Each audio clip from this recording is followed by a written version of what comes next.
નમસ્કાર દોસ્તો, શરીર વધારવું હોય તો કેવો ખોરાક રાખવો જોઈએ અને શરીર ઘટાડવું હોય તો કેવો ખોરાક રાખવો જોઈએ? શું તમારા મનમાં પણ આ જ સવાલ ચાલે છે? તો આ વિડીયો તમારા માટે છે. નમસ્કાર દોસ્તો, હું વૈદ્ય જાગૃત Patel, MD Ayurveda gold medallist, એક આયુર્વેદ ચિકિત્સક છું અને મારે ત્યાં ઘણા બધા પેશન્ટ આવે છે જે લોકોનો સવાલ આ જ હોય છે કે સાહેબ અમારે વજન વધારવું છે તો કયો ખોરાક રાખવો, અથવા વજન ઘટાડવું હોય તો કયો ખોરાક રાખવો. પણ મિત્રો, સાચી હકીકત જણાવું તો વજન વધારવા કે ઘટાડવા સાથે ખોરાકનો સંબંધ બહુ ઓછો છે. બેઝિકલી ખોરાક ખાવાથી કે ન ખાવાથી વજન ઘટી જાય કે વધી જાય એવું નથી થતું. બેઝિકલી પાચન શક્તિ મહત્વની છે, ખાવાનું પચવું જોઈએ. અને પાચન શક્તિ મહત્વની એ રીતે પણ છે કે તમારે પાચન શક્તિને કામ મળવું જોઈએ. વજન વધારવા માટે વધારે ખાશો અથવા વજન ઘટાડવા માટે ઓછો ખોરાક ખાશો, બંને કન્ડિશનમાં તમને ટેમ્પરરી રાહત મળશે, થોડોક ટાઈમ માટે રાહત મળશે. કારણ કે શરીરમાં ઓલરેડી ઘણો બધો કચરો ભર્યો છે એટલે તમે જ્યારે ઓછું ખાશો તો વધારે ખાશો ત્યારે થોડુંક ટાઈમ માટે રાહત રહેશે, પણ પછી થોડા ટાઈમ પછી શરીર એડજસ્ટ થઈ જશે, પછી ફરક નહીં પડે. કારણ કે રોગનું મૂળ અલગ છે. જે તમે રિઝલ્ટ જોઈએ છે, રિઝલ્ટ માટે પ્રક્રિયા અથવા એક્શન કંઈક અલગ જગ્યાએ લેવાના હોય છે. એ જગ્યાએ એક્શન નહીં લો, એ જગ્યાએ કામ નહીં કરો તો તમારું વજન વધશે પણ નહીં કે ઘટશે પણ નહીં. આયુર્વેદ શાસ્ત્રની વાત કરું તો આયુર્વેદ શાસ્ત્રમાં આચાર્ય ચરકે સૂત્રસ્થાનના 21મા અધ્યાયમાં કહ્યું છે કે અચિંતનાચ્ચ કાર્યાણામ ધ્રુવમ સંતર્પણેન ચ સ્વપ્ન પ્રસંગાચ્ચ નિત્યમ નરો વરાહ ઇવ પુષ્યતિ. નરો વરાહ ઇવ પુષ્યતિ મતલબ કે માણસનું શરીર ભૂંડની જેમ પુષ્ટ થઈ જાય છે. ક્યારે?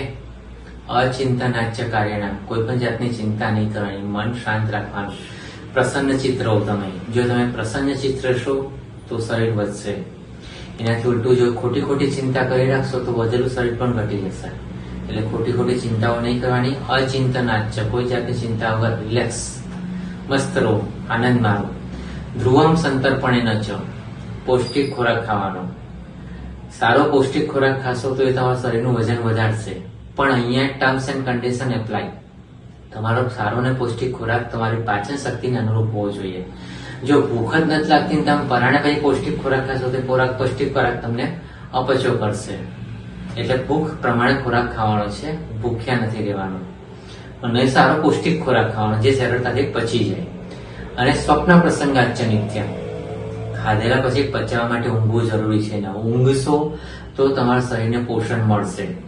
બીજી રીતે કહું તો ઊંઘવાથી, ખાસ કરીને રાતની ઊંઘ પૂરેપૂરી લેવામાંથી 11 થી સવારે 6 વાગ્યા સુધીની 7 કલાકની સાઉન્ડ સ્લીપ લેવાથી તમારા શરીરમાં ગ્રોથ હોર્મોનનું પ્રમાણ વધે છે.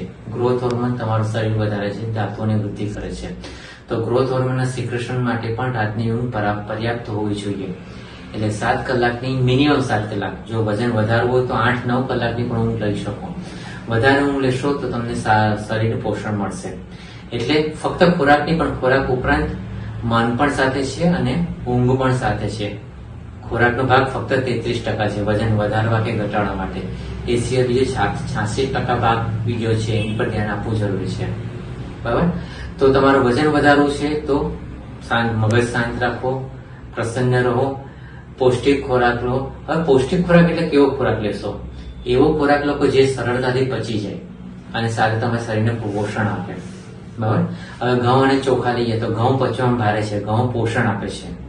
ચોખા પચવામાં હલકા હોય છે. ખાસ કરીને જૂના કોલમ ચોખા હોય ને ખીચડિયા ચોખા હોય અથવા રેશનિંગના ચોખા હોય તે પચવામાં હલકા પડે છે. પણ જ્યારે તમારા શરીરનું વજન વધારવું છે તો તમે ઘઉંનો ઉપયોગ કરો.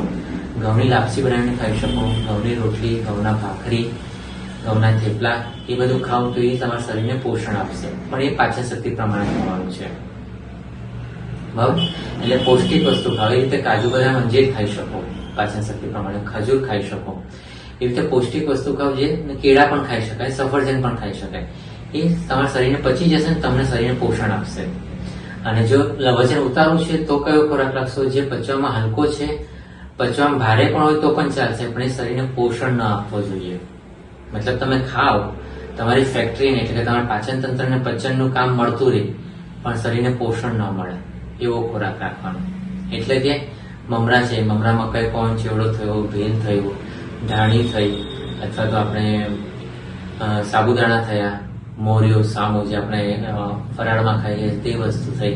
એ ઉપરાંત મેં કીધું રીતે જૂના કોલમ ચોખા હોય, મગની દાળ હોય, આ બધી વસ્તુ પચવામાં હલકી પડે છે અને શરીરને પોષણ નથી આપતું, પાચન કાર્ય ચાલતું રહે છે. તો એવો ખોરાક ખાઓ, ભૂખ પ્રમાણે જમો, ગરમ પાણી પીતા રહો. ગરમ પાણી પીશો તો શરીરમાંથી મેદ એટલે કે ચરબી ઓગળી જશે, એટલે ગરમ પાણી પીશો તો પણ ફરક પડશે. એ ઉપરાંત ચિંતાઓ કરવાની, ખોટી ખોટી ચિંતા કરો તો વજન ઉતરે. અને સાથે રાતની ઊંઘ ઓછી કરવાની, જે 7-8 કલાકની ઊંઘ લેતા એટલે 5 કલાક કે 4 કલાકની ઊંઘ લો તો તમારું વજન ઘટે. સાથે આ પ્રક્રિયા સાથે સાથે શરીરમાં વાયુ પિત્ત કફનું ઇમ્બેલેન્સ ન થાય અથવા પાચન તંત્રની સમસ્યા ન થાય એના માટે સજેશન એ છે કે તમે કોઈ વૈજ્ઞાનિક માર્ગદર્શન હેઠળ આયુર્વેદિક દવા પણ સાથે રાખો, જે દવા તમને તમારી હેલ્થ મેન્ટેન કરતી રહે. તમારું ડાયજેશન કે વાયુ પિત્ત કફનું બેલેન્સ બગડવા ન દે એ રીતે ધ્યાન રાખો. અને આ રીતે ઉપાય કરો તો તમારું વજન ઘટાડી પણ શકશો અને વધારી પણ શકશો. તો મિત્રો, આયુર્વેદ એટલું સરળ છે, બસ તમે આયુર્વેદને અપનાવશો તો આ જીવન સ્વસ્થ રહી શકશો. ધન્યવાદ.